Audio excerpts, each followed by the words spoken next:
Welcome along once again to another Star Sports video blog, and it's Irish Guineas time. I'm joined as per usual by the anti-post guru, Trevor Harris on my right, David Hadger, our flat racing correspondent, and a very special guest for you all out there today, Mr. William Esdale, the City AM racing editor, has joined us in Star HQ, and he's going to run us through both his thoughts in both of the Guineas. But we'll start with the favourite in the Irish 1000 Guineas, which is Parish Hall. Mr. Bolger's horse that we thought wouldn't come over for the English Guineas, duly didn't. It's 7-2 favourite for the 1000 Guineas. Last year's Dewhurst winner. And we'll start with you, Trevor. You made the prices, you made it 7-2. What are your thoughts? Well, it's a 2000 Guineas, but other than that, top class 2-year-old, although I did get beat a few times, but finished the season winning the Dewhurst. Watching Dewhurst, I felt it had an advantage where it was racing and it was up with pace all the way, but you can't take that away from it. Missed the whole of the spring because of the soft ground. Apparently now it's ready to rock and roll. On course for this and on course for our derby the week after. Solid form at 2. I think 7-2 is a bit short for me, but not far from the right price. And you have to respect connections, but wouldn't make it a strong favourite by any means. No. And David? Similar thoughts on Parish Hall really. Dewhurst run was solid, but you know there's some of his the horses defeated that day opposing here today. They've run since. Obviously, Jim Bolger's hoping to run him in this and then run him in the Derby a week later. Typical Jim Bolger strategy, really. Run them frequently. 7-2. I wouldn't be keen on playing it 7-2. William? Yeah, the key to this horse is the ground. You know, Bolger's been waiting for good, fast ground. That's what saw his improvement in form as a 2-year-old. Dewhurst form, you know, it's taken a few knocks. The key to this horse is that you're backing Jim Bolger here because he loves it. He says this is a classic winner in waiting. The one worry I have is he said the step up in trips, what will see at his best when it goes to 1 mile 2, 1 mile 4. The 11 runners that we've got in this race, it's going to be run at a good pace. He was 9-2 at the beginning of the week, which was kind of attractive, or 5-1 I think. You know, as he approaches the 7-2, 3-1 mark, he loses at appeal for me. I think he'll be bang there. I think his target's the Derby, not the Irish 2000 Guineas. Jim Bolger said this morning he would have far rather gone to Newmarket and not have to have gone to Ireland for their Guineas. I think you have to leave him alone at the price. I think he's too short. I wouldn't be surprised if he won, but I wouldn't back him. So would you be advising backing for the Derby if you like him, rather than backing for the 2000 Guineas at the weekend? Yeah, I mean, once again it's the Jim Bolger question, isn't it? Because he's 16-1 now for the Derby. He will be 6s or 5s if he wins this. Straight in as second favourite. But he'll have a very good chance in the Derby. I wouldn't put anyone off backing him. The worry is that you are reliant on what Jim Bolger does. I've just come from Breakfast in the Stars, and he said on the tape there that he's going to make a decision on Tuesday or Wednesday, whether he wins or loses, as to how he's come out of the race, whether he's going to go to Epsom or not. So you're backing something at 16-1 that may be 6-1 and then not run. So a lot of us have been there and done it with Jim Bolger before, so I wouldn't necessarily say go and take the 16-1, but if you're prepared to take the 16-1 and risk it all, he'll be a lot shorter if he wins or runs well. Well, the one thing I would say is we all agreed he doesn't want that rattling quick ground, and thank God, if you look at the weather forecast, it's sun coming, so if you do fancy it, 16-1 for the Derby, if it wins at the weekend, with the ground coming its way and only due to get quicker, that could look like a big price come June 2nd. But we'll move on. Second favourite, the French raider Hermeval. I still consider it the winner of our Guineas simply because I was on and it won on the wrong side. The French raider, Trevor, 5-1, thoughts? I think 5-1, this one compared to 7-2, the Parish Hall is a better bet for me. There's only a few that went over the far side of Newmarket. There was 5 and this one won. Lightly raced, improving. Whether it wants the ground is quick, we could argue, but I think for me that's the first closest we get to having a bet at the moment. 5-1 looks fair. And David, we agreed, we thought this was a big price for the English Guineas. We were right, we were unfortunate, but it's a plenty shorter this time round. Yeah, I agree. I think 5 is the right price. It's an open race really. You know, him, Trumpet Major, and the others. 5-1's about the right price. I wouldn't be rushing to my local betting shop to shovel the money on. But 5 is about the right price. I think he's got a good chance. ground possibly might be a bit quick for him. You might want it a bit slower, which is a small negative for me. William, over to you. Well, he's my fancy in the race. He was having the third run of his life in the Guineas, and people forget that. He'd only seen the race course twice before. He had to do all his own donkey work from about the 2 furlong pole on his own, completely isolated, wrong side of the track. And I thought he did it really well. He was just a bit unlucky he was in that group. Would he have won or been a lot closer if he'd been with Camelot et al? I think he probably would have been pretty close. The slight negative has been covered is the ground. He's been running on very soft ground in France. If he handles it, I think he's the one they've all got to beat. I really do. I think he's a class act. And 5-1 would be a very confident selection if the ground was good and with a little bit of cut in it. As we are, it's going to be probably good to firm, and that's a negative. But I think he's the one they've got to beat. Right. Okay. Well, thanks for that. Let's move on to the third in the betting. A horse I've always been a big fan of. We're 11-2 here, Trumpet Major.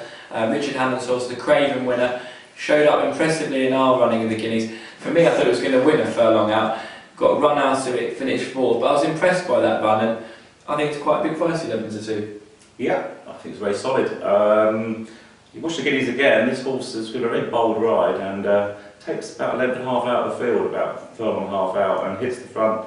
Probably Richard Hughes at his starts again would hold up a bit longer. Good look at last year. I mean, I watched that Dewhurst so many times. For me, this was the moral winner. Shuffled back right around the outside and finished best of all. Won the Craven impressively. Lots to like about it. I think 11-2 is fair, and probably my marginal pick. Yeah, no, I'd agree with you. And David? Yeah, I quite fancy Trumpet Major the more I think about it. He's 7-1 with one other firm, I believe. I'd be backing him at 7-1 each way. He ran a good race in the Guineas. The ground, you've got to remember, the ground was not in his favour that day. He would have won a bit quicker. His Craven win was impressive. He actually ran, if you get the sectional tiring up for the Guineas, which obviously we had this year for the first time, he ran the fastest sectional of any horse in the Guineas, even Camelot. I can't remember it was between the 2 and the 1 pole, the 1 and the finish pole, but either way, he ran the fastest sectional that day. I think he's got a good chance. 7-1. You know, when you compare him with the collateral form of Parashall, Hermville, and Power, I think he's probably the value of those 4. Right, okay, and William, are you going to be telling the City and readers to avoid this one? I wouldn't disagree. I mean, the one thing that people have got to understand about this race is that there's a very good chance they'll all finish in a heat. I mean, there's not much between them, and you know, to me, this could be like a rerun of the French 2000 Guineas. You know, they could all finish in an absolute head-bob finish. Trumpet Major, he's one of these kind of unfashionable horses that people think isn't good enough to win a classic, and there's something in the back of my mind that just thinks he might not be quite good enough. He might be a runner-up or beaten just narrowly. The one thing that slightly worries me is, we touched on before about the exaggerated waiting tactics, because if all the Hannon team think they hit the front too soon, I'm always worried when Richard Hughes plays silly games and holds up, sits and waits and waits and waits, because the winner might have gone. Yeah. And that's the only concern I have with him, is that this race can do tactically, you can nick it at the furlong pole and you're gone. And I would just be worried that he will play exaggerated waitings game on Trumpet Major, sit at the back and then come out and not quite get there like Jabawi Gold. You know, we've been there and done it with Richard Hughes before. It would be my slight worry, but I think he's rock solid. Okay, well that's good to know. We're all in agreement that looks a decent price at 11-2, and I think we're all agreed that we'd probably like to be on that more than the front 2 in the betting. We'll have a quick scan down a few of the other runners, and a horse I was massively disappointed with in the running in the English Guineas was Power. Last year's Coventry winner really didn't show anything for me, and at 6-1 I'd have absolutely no interest in him for this race. Trevor? Well, you shouldn't knock him on one run. He was a rattling good 2-year-old. And I think, you know, you could argue he might go off short than 6-1, given connections. I wouldn't be surprised if this was favourite. It wouldn't be for me. The Guineas run was very poor, and I think he might turn out to be a very, very good 2-year-old who may not do it at 3. But you've got to respect connections, and he goes there with some sort of chance. Gents, David, you first, another 2-year-old that won't make a 3-year-old? Well, you know, it's unusual to see Aidan O'Brien as the 4th or 5th favourite for the Irish 2000 Guineas, but I mean, you've got to be mental to be backing him at 6-1. I mean, when Trumpet Major and Hermville are only a point short, and they firmly beat him at Newmarket. No chance at 6 to 1. So you can only back it if you've got a medical condition, or normal punters back it at the price as well? There's no value there at all, is there? 6 to 1. Right, 6 to 1, no value at all. I've never seen David Hadrill so confident about something getting beat. Can't possibly have it. I think it's far too short as well. William? I'm going to disagree with you all. I think it's William's officially mental, ladies and gentlemen. I think it's very early to be putting a line through him because he's got some of the best form on offer as a 2-year-old. He probably should have won the Dewhurst. And let's not forget Roderick O'Connor. He bombed out in our Guineas and then improved in a 2-3 week period beyond imagination to come and win a classic and turn into a classic contender. This was one of the horses that was the best back horses on Guineas Day itself. It was into 12, into 8, whatever it was, or 7. They fancied him, and Ryan Moore got off the horse straight away and said he didn't travel from the start, hated the ground, and he'll get the better ground that he wants. And like Trevor said, I really wouldn't be surprised if we got our favourite, if they really came for him. The one worry for me is that when they have a good one, they tend not to declare 4 or 5 others, and they've declared the whole lot, and that slightly worries me that they're all in there. So I reckon that there's only 7, Will. There's only, why have they got 17 runners? But I'm just of the impression that if he was really good and they knew he was really good, they might send one other with him. The fact they're sending 3 others with him, I think it is. I've just got to think they're on a bit of a mission themselves to find out if he's trained on, and that's the only concern. But if he's trained on, he'll be right there. Okay, well, we won't go through all the other runners. There's a much of a muchness, like you said. They could all finish in a heap. Is there anything else anyone strongly fancies or is strongly against in the race? I mean, I would be against Takar. I didn't, if I'm honest, when the declarations were at the beginning of the week, I didn't know too much about the horse, and I think that it's been priced up because of connections rather than what he's achieved. That's Takar, that's the John Ox 6 to 1 third favourite. Don't get rich back in unexposed John Ox are a calm horse in Group 1 too. Yeah, I mean, funny enough, if Takar was 14, 16 to 1, we might be putting him up as an each way. Yeah. But at 6 or 11 or 2 or 5 or whatever price he is, he's just far too short. I mean, I generally think he'll struggle to make the frame. Right, okay. Yeah, I completely agree. Takar, I thought that's a misprint on the price personally. I can't believe that. But your prices, Trevor, you priced them up for us. Yeah, well, my clients like to back these horses, so we have to go with the flow, but no, it can't win for me. Right, okay, well in conclusion, I am a Hermfeld fan. I'm still bitter about it being wrong side a couple of weeks ago, and I want to get my money back, and 5 seems a good price to me for Hermfeld.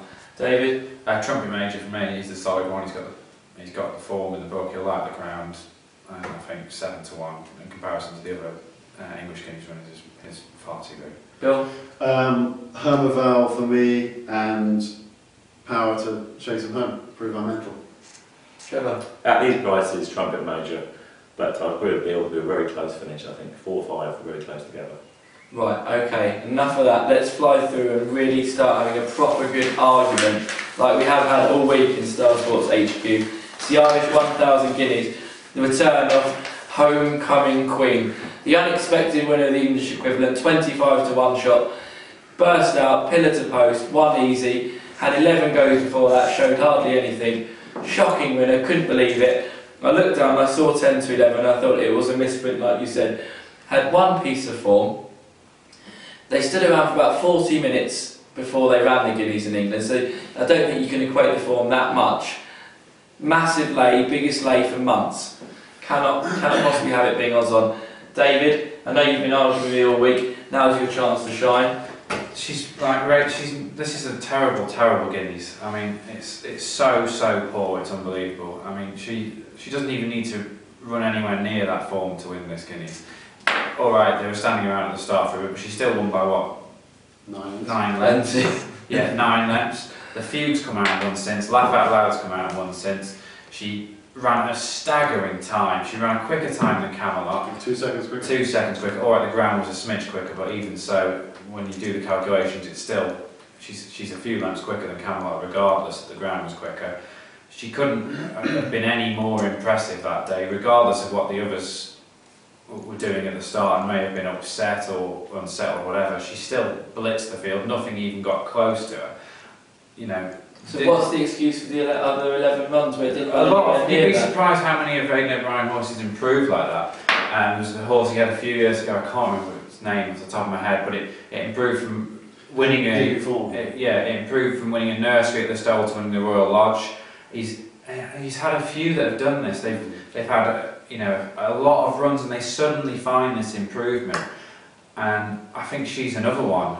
He's had plenty of horses that have really kicked on after a few runs. I mean, Peeping Fauna actually did it over a mile and a half, but she kind of wasn't showing a great deal. She got beaten in the Guineas, then she got touched up in the Oaks, and then she just won Group 1s for fun. Especially with his fillies, he's very good at improving them. She's probably improved a stone for that Guineas from a run in Ireland before that, but she only needs to replicate a run before. She doesn't even need to replicate a Guineas run to win this. I mean, the second, third in, she's far in front of her rivals on that performance. And even if you knock a few lengths off that performance, the form of the English Guineas has been franked. I wouldn't be backing her at 10 to 11 because the ground is a bit of a worry. But I mean, I wouldn't want to be. I'd rather be a backer than a layer at our 10 to 11. She's evens and odds against in places. She was 6 to 4 earlier in the week. I just think the market has, like you've done, gone. Oh, it was a fluke. When in reality, the opposition here is. So what price do you expect it to return? I reckon she'll go off about a 4 to 5, 8 to 11 chance. Right. Okay, William, you going to agree with me or David? We're trying to recruit here. Do you know, it's a difficult one because when you watch the replay of the Guineas, she quickens again. She doesn't just nick it from the front. They come to her, then she goes again. And visually, we all want to say it's a fluke. And we all want to say there was a delay at the start and others didn't handle the ground. The form's turning out very well. The clock doesn't lie. It was a very, very good performance. Has she improved dramatically? It's all factored in the betting. Dave mentioned it's a terrible race. So if she can run 7, 8 pounds below that, so probably maybe even less than that. The issue that I have with her is the ground. That's the one concern because she ran 7 times as a 2-year-old on ground that was on the good side, and it was only when she started to hit the cut in the ground on her 8th start, I think it was in September or October, whatever it was. That's when she won for the first time, when she got cut in the ground. And there was plenty of cut in the ground on Guineas Day, and I'd just be a bit worried that if it came up lightning fast, remember this race is on Sunday, so you've got another day of the ground to dry out if it's a sunny island. That's my concern with her. Yeah. That's my concern with her. I think the ground's the concern. Would I be a backer or layer of the price? I certainly wouldn't want to lay her because I think she could be very good. Yeah, and the other thing about the ground is it never gets lightning quick in Ireland, especially in May. I mean, it's just the weather over there. You normally get the odd shower. I don't think it'll be lightning quick. All right, it'll definitely be quicker than it was at Newmarket, but it's not going to be like rock hard ground for her. The thing is that you also, if you look at it, horses don't nick classics and win by 9 lengths. Do you know what I mean? They just don't. And even at the time when you try and say it's a fluke, it was tactical error or whatever, they go and prove next time that it wasn't. So I'm not I think she'll win. Well, I'm beginning to feel like a naughty schoolboy here, ladies and gents. I mean, Trevor, I need some support in the playground, please. Come to my rescue. Well, short ones in classics is going to be the theme, I think, coming up. We've had Camelot win the 2000. Camelot's going to be short for the Derby. This is going to be odds on. And as a layer, you've got to want to lay short ones in classics. But well said, Trevor Harris. Dealing the prices for this, stuck her in at 11 to 10, quickly went odds on. I thought myself, growing could be a problem. One run stands out against all her others. I can accept she's improving. I can accept they found the key to her. But I think myself, God, I want to lay this. And then I look at the others and think, oh God, this is a poor race. I mean, the second favourite I can have in my mind. Okay, she's going to get beat. Who's going to beat her? That's the problem. Still want to lay, I think. I think odds on you've got to be brave. I think someone else could improve like she did. At the price she's worth taking on. But I think it's more because how poor the others are rather than how brilliant she is. Right, okay, so you're a layer who expects it to win. I'm a layer who expects it to get beat. These two are backers.